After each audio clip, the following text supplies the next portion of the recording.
And Peter doesn't leave his relationship with Jesus out in a distant fashion from his family. He brings him home and makes sure that his family is positively impacted by that faith. I don't know about you, but the family I was raised in didn't really bring Jesus home much.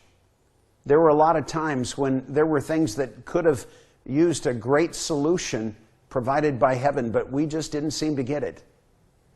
Whatever your family status today, whether you're single or married, whether you have kids or whether that's still a future possibility, but the family that is defining, the family that is in your life from here until the time you leave to go to heaven, have you brought Jesus home to your family? It's interesting as the story unfolds, telling the life of Jesus, that the life of Peter runs alongside it. The very next chapter, Peter's at work one day. His profession was fishing. And he's fished all night on the Sea of Galilee and has realized no result at all. Fished all night, caught nothing. And Jesus comes and borrows his boat and sets out from the edge of the lake to teach the people. And when he finishes, it's late morning, it's noon, and he comes back and suggests to Peter that he ought to go and set his boat up in the middle of the lake and drop the nets and catch a bunch of fish. That was completely unreasonable if you were a fisherman on the Sea of Galilee. They fished the Sea of Galilee in the night hours, not the daytime hours. The fish would come up in the shallows to feed, and they would drag the nets in the shallows in the dark, and they'd catch the fish there. That lake is 150 feet deep at the center, and it just put the fish out of reach of their nets.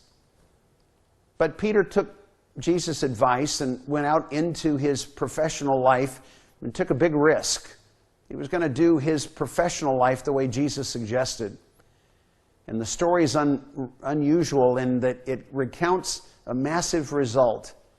That Peter's catch that day exceeded anything they would have expected. In fact, the text says that they caught such a large number of fish that their nets began to break. It exceeded their expectations to see what God could do when their work was done in a way that was directed by him. Have you brought Jesus to work with you?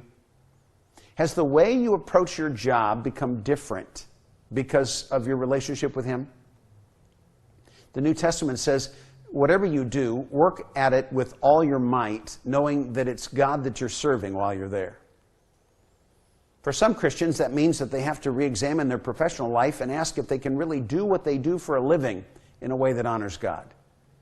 Is the profession that they pursue one that advances healthy and righteous and positive human outcome? Or is it something that plays to the dark side?